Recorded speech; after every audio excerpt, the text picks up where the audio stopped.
Welcome to संघर्ष.com। आज है 21 नवंबर 2025 और 21 नवंबर 2025 से करंट अफेयर्स के जितने भी इंपॉर्टेंट क्वेश्चन बन सकते हैं सारे हम इस वीडियो में डिस्कस करेंगे और हर क्वेश्चन से रिलेटेड इंपॉर्टेंट फैक्ट भी मैं आपको बताऊंगा। तो आप इस वीडियो को बहुत ध्यान से लास्ट तक देखिएगा। लास्ट में मैं आपसे क्वेश्चन पूछूंगा, उसका आंसर आपको कमेंट बॉक्स में बताना है। आप इस वीडियो की पीडीएफ फाइल इस वीडियो के डिस्क्रिप्शन बॉक्स से डाउनलोड कर सकते हैं। इस वीडियो के डिस्क्रिप्शन में मैंने व्हाट्सएप ग्रुप और टेलीग्राम ग्रुप का लिंक दे रखा है, वहां से आप पीडीएफ ले सकते हैं। इसके अलावा टेलीग्राम ग्रुप पर मैं आपके लिए डेली क्विज की फॉर्मेट में क्वेश्चन पोस्ट करता हूं। आप उन क्वेश्चंस को जरूर सॉल्व किया करिए। इससे क्या होगा, इससे आपके माइंड में चीजें फीड हो जाएंगी। जिस क्वेश्चन को आप हल कर लेंगे उस क्वेश्चन को आप फिर कभी भूलेंगे नहीं। तो आप व्हाट्सएप ग्रुप और टेलीग्राम ग्रुप अभी ज्वाइन कर लीजिए। तो चलिए स्टार्ट करते हैं। आज का पहला क्वेश्चन है, हाल ही में ट्रांसजेंडर स्मृति दिवस कब मनाया गया है? तो ट्रांसजेंडर स्मृति दिवस ये कल यानी 20 नवंबर को मनाया गया है। यह दिन ट्रांसजेंडर समुदाय के पीड़ितों को याद करने के लिए मनाया जाता है। अच्छा, कल ही 20 नवंबर को ही विश्व बाल दिवस वर्ल्ड चाइल्ड डे मनाया गया है। अच्छा, विश्व बाल दिवस कल मनाया गया है, लेकिन बाल दिवस कब मनाया जाता है? तो बाल दिवस यानी राष्ट्रीय बाल दिवस ये प्रतिवर्ष 14 नवंबर को पंडित जवाहरलाल नेहरू जी की जयंती के उपलक्ष्य में मनाया जाता है। 20 अगस्त को राजीव गांधी जी की जयंती के उपलक्ष्य में सद्भावना दिवस मनाया जाता है। और 21 मई को राजीव गांधी जी की पुण्यतिथि के उपलक्ष्य में राष्ट्रीय आतंकवाद विरोधी दिवस मनाया जाता है। 23 मार्च को शहीद दिवस मनाया जाता है। अच्छा, शहीद दिवस मनाया क्यों जाता है? 3 बहादुर स्वतंत्रता सेनानियों भगत सिंह, राजगुरु और सुखदेव को 23 मार्च 1931 को अंग्रेजों ने फांसी दी थी। इसलिए इनकी याद में 23 मार्च को शहीद दिवस मनाया जाता है। 23 जनवरी को सुभाष चंद्र बोस जयंती मनाई जाती है। और 31 अक्टूबर को इंदिरा गांधी जी की पुण्यतिथि को राष्ट्रीय एकता दिवस के रूप में सेलिब्रेट किया जाता है। 2 अक्टूबर को महात्मा गांधी जी की जयंती को अंतर्राष्ट्रीय अहिंसा दिवस के रूप में मनाया जाता है।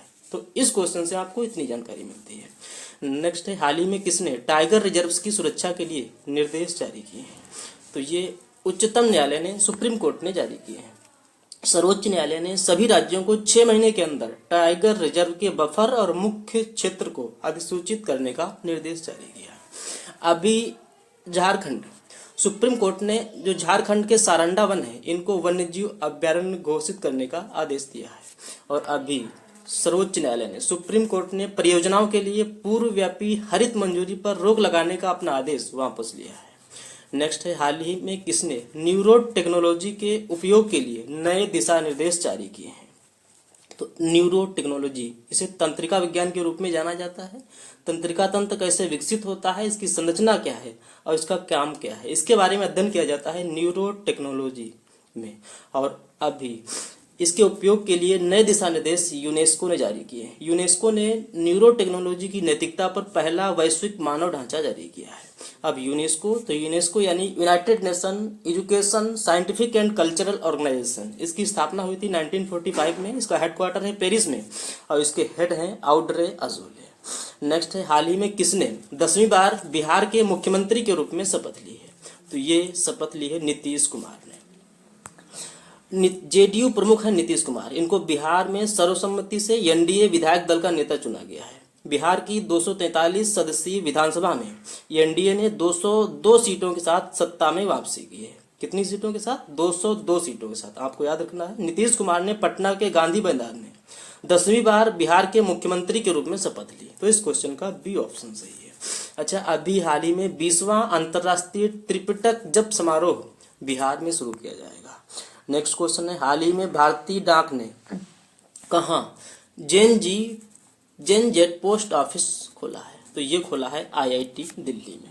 देश का पहला Gen Z post office IIT Delhi में स्थापित किया गया। भारतीय डाक ने पुराने पोस्ट ऑफिस में बदलाव करते हुए उसे जेनजी के हिसाब से डिजाइन किया है, जिसमें वाईफाई सुविधा के साथ क्यूआर कोड से पार्सल बुकिंग की सुविधा उपलब्ध है। इस क्वेश्चन का डी ऑप्शन सही है। अच्छा, अभी हाल ही में आईआईटी बॉम्बे ने स्वदेशी क्वांटम डायमंड माइक्रोस्कोप विकसित किया। और अभी पंचायती राज मंत्रालय ने आईआईटी अमृतसर के साथ 5 दिवसीय प्रबंधन विकास कार्यक्रम आयोजित किया।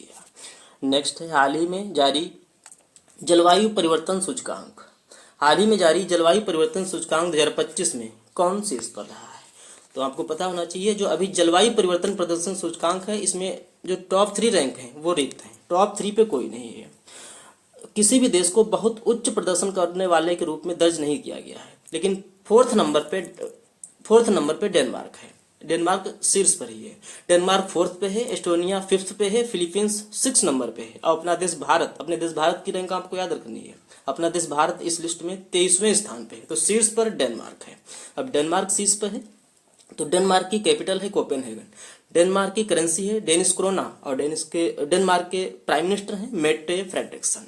अच्छा, अभी हाल ही में जारी WHO की रिपोर्ट के अनुसार अपने देश भारत में पिछले एक दशक में टीबी के मामलों में 21% की कमी आई है। और अभी हाल ही में जारी एक रिपोर्ट के अनुसार विश्व के शीर्ष 10 अरबपति शहरों में न्यूयॉर्क शीर्ष पर रहा है। अभी हाल ही में जारी रिपोर्ट के अनुसार 2025 का एशिया का सबसे खुशहाल शहर अपनी मुंबई को घोषित किया गया है। नेक्स्ट है, हाल ही में कैम्ब्रिज डिक्शनरी ने किससे 2025 का वर्ल्ड ऑफ द ईयर घोषित किया है?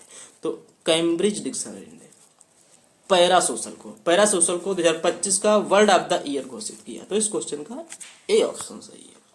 नेक्स्ट है, हाल ही में किसे 2026 के अंतर्राष्ट्रीय टेनिस हॉल ऑफ फेम के लिए चुना गया है?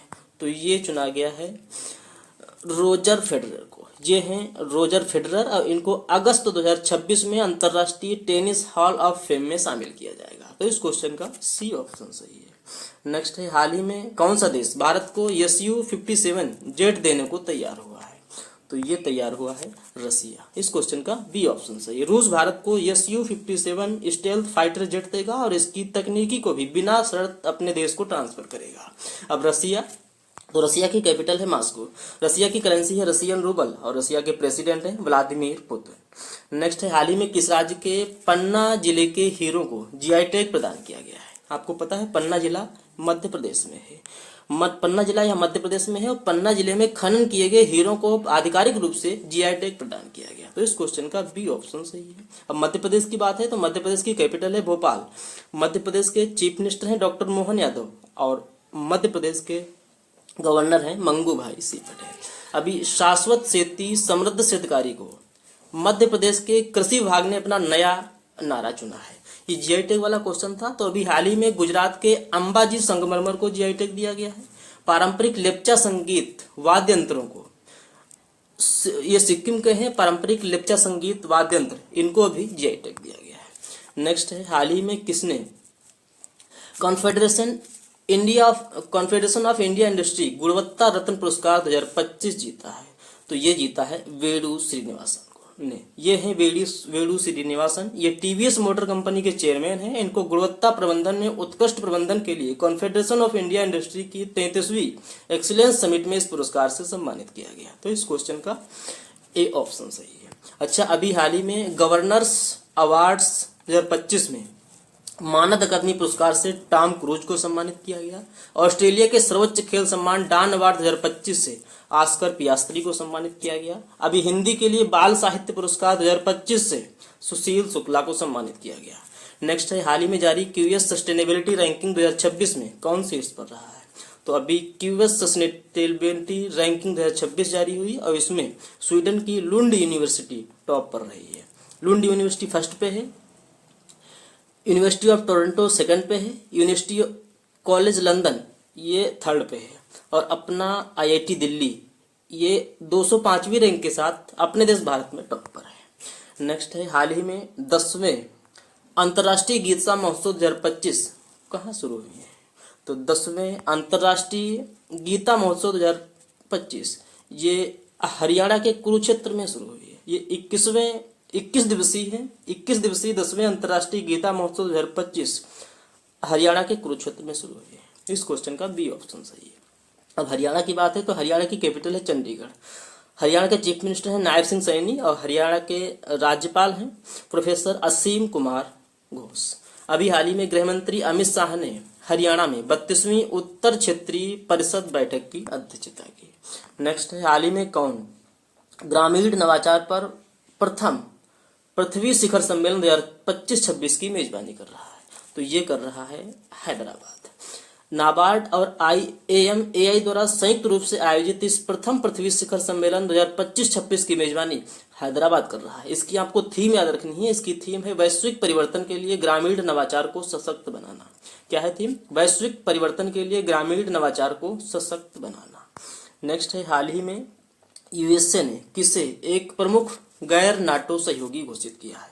तो USA ने सऊदी अरब को एक प्रमुख गैर नाटो सहयोगी घोषित किया। तो इस क्वेश्चन का डी ऑप्शन सही है। अब सऊदी अरब, तो सऊदी अरब की कैपिटल है रियाद, सऊदी अरब की करेंसी है रियाल और सऊदी अरब के किंग हैं सलमान बिन अब्दुल अजीज। अब आपके लिए लास्ट वीडियो के क्वेश्चन का आंसर। लास्ट वीडियो में मैंने आपसे क्वेश्चन पूछा था, हाल ही में किस राज्य सरकार ने महिलाओं को नाइट ड्यूटी के लिए अपनी सहमति देने का अधिकार दिया है? तो इस क्वेश्चन का ए ऑप्शन सही था, उत्तर प्रदेश।